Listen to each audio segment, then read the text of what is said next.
Now there are good games that just make you glücklich for a little while. Da ist der Typ. Ich sehe den übel gut treffen hier dann. Und den theoretisch gerade von vorne so in sein Herz brettern. Oh, ich hab erst Emilie gedroppt und sein Herz reingebrettert. I guess. Ich hab nicht, er hat sich so aufgestellt direkt vor mir in Talpeter, ich meine, dann, ja. Oh, jetzt kann ich Spiele spielen.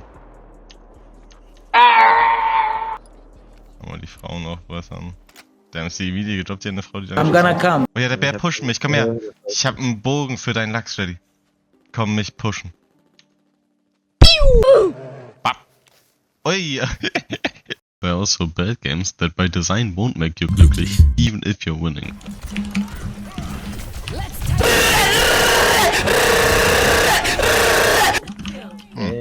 Mit unseren beiden Ults einfach so dann, das ist ja nice. Oh yes. There are even games that are simultaneously very easy and bad, but still exceedingly spaß-inducing. Ja, damn, geh die Schrauben, das ist raus und dann einfach lass es weiter, ja, doch.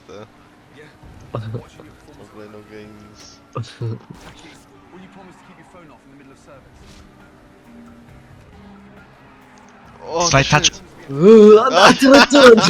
As well as costly produced and well-made games that'll end up making you unglücklicher the better you get.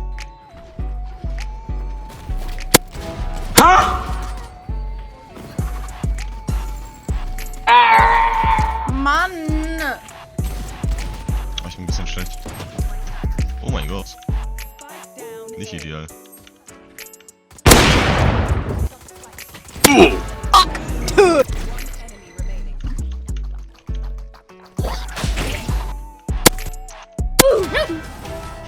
Junge.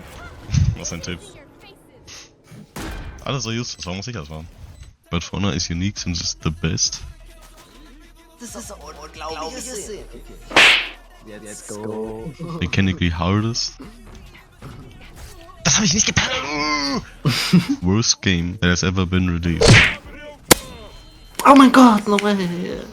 Nein, das ist so insane. Die gucken mich in einem 1v2 beide an und rollen von mir weg. Was ist das für Untermenschen? Und dann spammt der Soul. In order to understand this very complex game made by the god-awful satanic company Ubisoft, we'll first need to take a look at the basic game elements that are at play here. First of all, I'll have to clear up a big misconception about the game modes in Fauna. Since Ubisoft will have you believe that it's an action game for the entire family, as well as the lonely Discord mod in this cave held together by emptied out anime girl body pillows and her sweat. But in reality, the single player is neither playable nor even alive at this point, since they've left it almost unattended since release and didn't even bother to patch up the characters to recent updates. Therefore it's just an empty shell for people with either too much time on their hands or no life to begin with. Leaving us with two real options. In a third, should you be prepared to sacrifice your neighbor's sleep by using an angemessene Lautstärkevolumen at 2 AM after you've just spent 30 minutes in a breach round and have been thrown off one of the patented Ubisoft servers, which are allocated deep within Nigerian jungle swamps and connected by the tall grass which grows around them from the excellent fertilizer called the dogshit no reconnection allowed system. Now you might be asking yourself, was soll ich denn nun spielen, du Dreckiger? The brawls and duels in Fauna have a lot in common with the Catholic Church in the late 1900s, since they are mostly visited, but are not exclusive to, fatherless, politically right-leaning, single men with homosexual tendencies and one or more quirks that could easily be found on the spectrum. And somehow these are the best game modes by far. For a very simple reason as well. They're the only ways to avoid the stats of your armor and feats to dirty your duel for the enemy's honor and Schwester.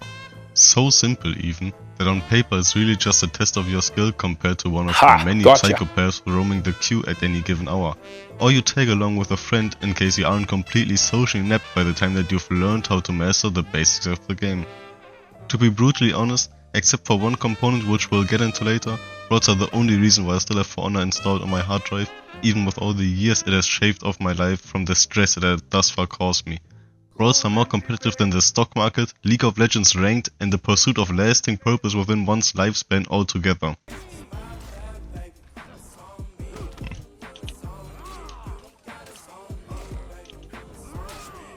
Get fucked. Get fucked. Das ist ein ganz schön verrückter Get Combo. fucked. Good fight ist echt besser, also das ist gut was. Genau. You will form rivalries for a lifetime, because you'll meet the same Arschgesichter again and again while both teams get used to each other's playstyle and habits. Each and every match becomes more serious whilst the anger in you starts bubbling. You form a grudge more intense than the one against yourself for telling the delivery driver that he may also enjoy his food. First, both abandon the usual attack patterns and combinations of their respective heroes, until the eventual ego breakdown and hence ensuing stare down where all and any aggressive moves have been abandoned, and it's basically just a competition on whose fragile ego doesn't match their lack of patience. Until this day, it's the best multiplayer experience Fauna has to offer. Holy Oh mein Gott, Gunther! Das ist so einfach, man, das ist so Oh mein einfach. Gott, Gunther! Schlag auf, Gunther, ich bin so ein Mädchen! There's also Dominion, but it's really just Capture those zones and clear that minion lane. After that you just buff all the enemies one last time and it's done. Also fuck feeds. Except the bow. Idea. Run. Oh, ich kann mit dir sterben. Fuck it. Bye, have a great time. Ich werd gesacrificed, der ist Ausländer. What defines Fauna is its unique fighting system, which is fast-paced, if your position isn't a bitch, with an endless amount of options for playstyle and preferences. I'm really not gonna bore you to death with the information that even the many tutorials could not explain to you properly, since if you have decent at Fauna, it becomes all about the flow between you and the opponent, and especially whether or not you can catch each other thinking too slow, too much, or sometimes not even thinking at all. Though it's worth mentioning that some moves are a lot harder to pull off than others, since almost every character has a dodge attack to some capacity, but barely any players are even able to properly utilize deflecting. As you might have guessed, the tip of the iceberg is made up out of the game modes, which aren't treated with love and are full of questionable design choices which aren't improved upon after years. On the contrary, they keep releasing these event modes that are just recolored versions of their already existing stinking ones. Oh brother, this guy stinks! Honestly, at this point bring back the lightsabers or we will riot, Ubisoft. Next up are the many tier lists created and boldly released by For Honor content creators and so-called hobby besserwisser. What initially sounds like a nice way for newer players to get a grasp of the characters and each of their strengths quickly reveals itself to just be a coping competition for sore losers and a recounting on their worst matchups. Every Fauna veteran deep down knows you can beat any and every hero, but Shinobi beats everyone and Aramusha beats no one. Diese Aussagen sind die Meinung des Einzelnen und repräsentieren kein Kollektiv. Des Weiteren sind sie vermutlich aus einem emotionalen Zustand heraus getroffen worden und sollten nicht für voll genommen werden. Zu Risiken und Nebenwirkungen essen Sie die Packungsbeilage und schlagen Sie Ihren Arzt oder Apotheker. Yes, technically there are better and worse choices, but in order for your pick to be the deciding factor for that victory royale, instead of the skill like it would be 99% of the time, you'd honestly have to log Warmonger and only play Dominion. But that's assuming that you had survived the brain damage that you've surely been suffering from since a young age, if that's your preferred way of playing and spending your free time. Honestly, the biggest fault I find with tier lists in general is the inclusion of feats for the rating. And no, not just because I hate inclusion and all these For Honor content creators look like they came straight out of the Inklusionsklasse für Sonderschüler. Well, maybe a little bit because of that, but mainly because the inclusion of feats somehow makes some of these heroes straight S tier by the standard of these half-baked brainlets. And this is the part where I would get very upset and start ranting about how Orochi is not S tier and these Dominion players have no idea, but you know, I'm not upset with y'all. I'm not upset with y'all because I know you're mentally ill, which is why one day I'm going to open up a hospital for mentally ill Africans. The characters in For Honor are all so unique and exciting, blah blah blah. Bitte halt dein Maul. Let's be real. There are 3 categories which we can easily assign any of the playable heroes to. Starting off with the tier called unterirdisch gebalanced bis hin zu komplett overtuned, in keinster Weise durchdacht, sowohl in Brawls auch Dominion behindert, ohne Jib S-Tier, fast schon zu einfach level broken, terribly designed, or for short, the Ubisoft tier. The heroes in this tier are awfully easy to identify by their design feeling more like the game was made around them. Great example being Pirate, which isn't just the only character to bring a fucking Glock to the honorable sword fight, but also somehow gender-locked as female, to kill all the hopes of becoming a gun-blazing, dodge attack spamming Jack Sparrow. got a stick on me, ride around, leave him history. Where you get the guap from, it's a mystery. Big chopper with the semi, hold on, it's a 30. Leave a dirty, put him in the mud, shot the whole club. Hiding drugs, new parade, 23-inch tie scrub. Hold on, it's big Draco. Shoes gon' shoot when I say so. Ran up a bankroll, chopper hit him in the ankle.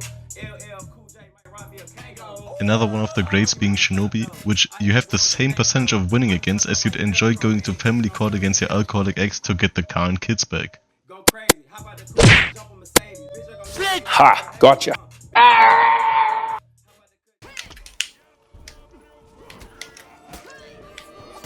Man, oh, du bist...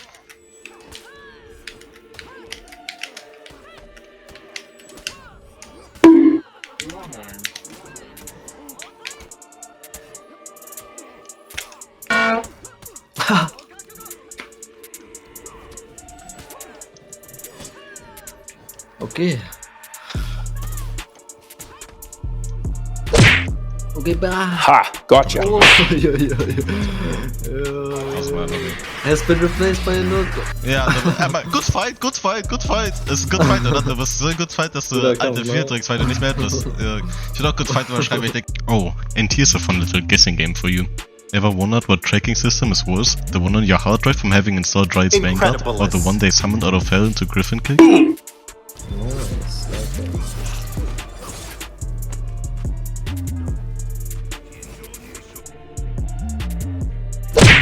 Ja, der... Bist du ein Tracker? Yes. The right answer was, it doesn't fucking matter. They'll both find you no matter what.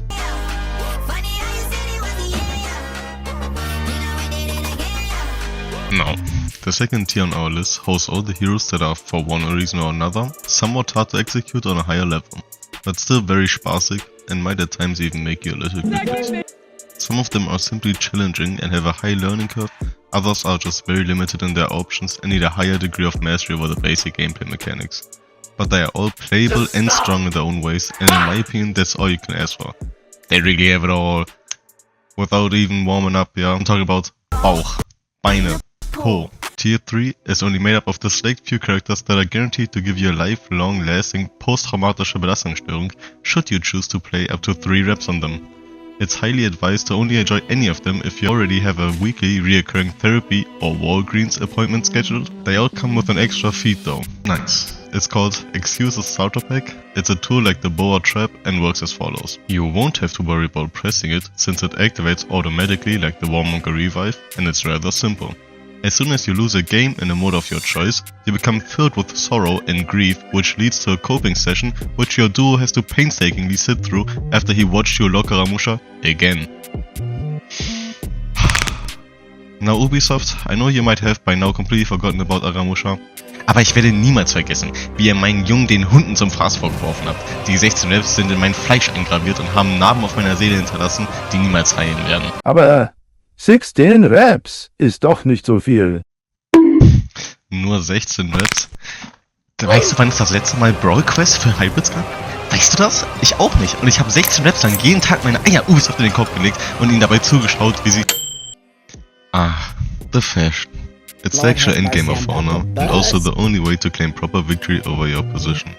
It serves as your virtual ID card and can also inflict massive ego damage to get your first step ahead in the mental warfare against your enemy. A war which, by the way, I have not lost once, so it doesn't matter how many times I get beaten absolutely senseless in a match. Wirklich, das macht mir gar nichts aus. I always know, at least I look better. What is that, right? Right. The Jib Informer is so plentiful for most characters, except Berserker, that it's honestly a shame how many people just throw on whatever for the stats and call it a day. There are a few no-goes for any and all of you thinking about upgrading their fashion game. Coming again number 1 on the Jib checklist is executions. Use the ones with the weapons, no gay summoning bullshit, keep it classy. Coming at number 2, color and material over and under matching. Stop overthinking it, bro. Make sure your colors complement each other and don't just throw on symbols that don't fit. Number 3, more of a personal pet peeve, but if you're wearing mostly pieces out of the same set, you're just fucking lazy. Health. Nice. Das habe ich gegangen und sie Deutschland durch. Man, ich will doch einfach meine Fingernägel abreißen und da drauf spucken und dann die wieder ankleben, damit ich Grip auf meinen Controller habe, um das Spiel ordentlich zu spielen. Das kann doch nicht sein. Ich schwitze auch schon wieder, weil es irgendwie gar keine Lust mehr. The matchmaking in Fauna is a little something like leaving the house and running into people that you might have known from an old job or you've seen them at the bar before. But all of a sudden, you have to fight for your life like gladiators. Now, that didn't make a lot of sense, and whilst we're on the topic of things that don't make a whole lot of sense, why do I get matched with the exact same person for the 4th time after I explicitly pressed the Find New Opponent button? I understand that there aren't many people in the queue, but if you show me a moderate or even high activity, why the fuck is it impossible to be matched against someone close to my rep or playtime? The smells are so blatant that you can almost smell the fresh plastic from the freshly ripped open Steam key. Perfectly tying us over to the next spot. If it hasn't been totally obvious by now, Fauna is not really friendly to newer players, but the reason I would never tell any of my loved ones to pick up this game is not because of the learning curve, but because they'd probably end up as the only ones starting fresh in their lobby, and there's nothing to learn from getting absolutely murked by the undercover Rep 16 player that just by chance happens to light parry on reflex and knows every moveset like the back of his smelly greased up hand. Even now, I get caught rubbing my hands like I'm about to finesse a free dub right before getting stared down by a new player who just happens to have a friend at Rep 200 queuing alongside her. Ja, das wollte ich nicht deflecken, alles gut. Endlich. Was jetzt? Nochmal? Okay, war. Ja! Oh Mann, ich will doch schon wieder einfach mich umbringen. Es ist die 2. Runde und ich will nicht mehr spielen.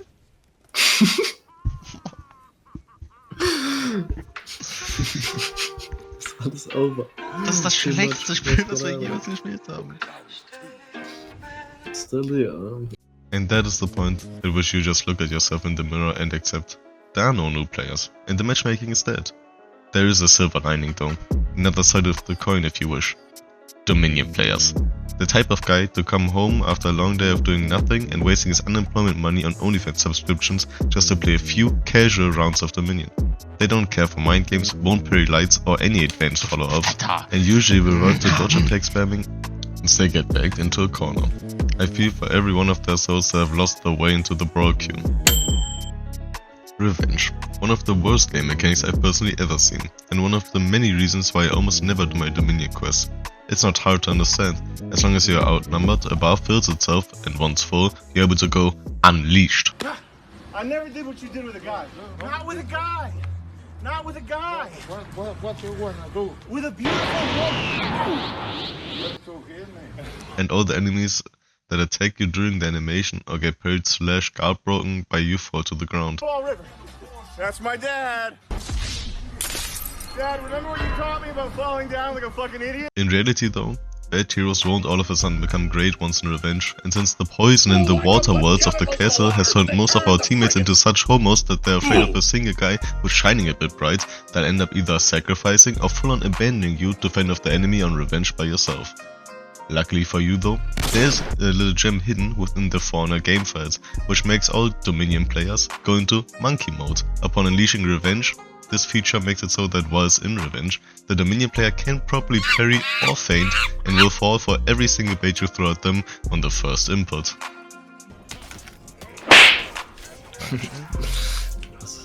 28 stab. Die Deaths. The development team for the game is naturally the crew of elite few that put this great rotting piece of online inbreeding together. And those are all the words of gratitude that I had for them. These people came up with the 120 millisecond soft feint stun grenade called Radar.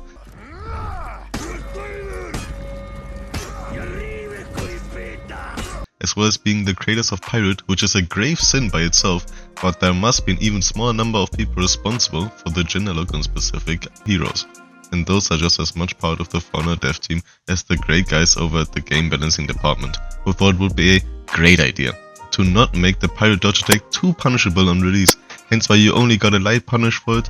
And who of you thought that pre-kick Orochi was even a hero with a full kit, whilst also getting punished harder for his dodge attack at the time? Another one. Overall, I am thankful though, since without them I wouldn't be able to get my little dopamine push to make me glücklich whenever I win the 3rd round against the same sociopath hunting me down in the queue. Also forget to like and don't subscribe. Oh mein Gott!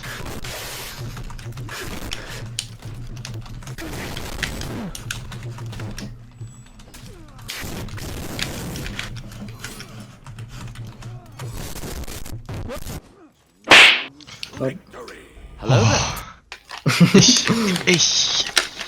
Nee, also wir haben gewonnen. Deren Schwestern in unserem Bett heute Nacht. Dankeschön. Fetzt ab, ihr Fanloser. Schwester, Chef, wir haben noch einen.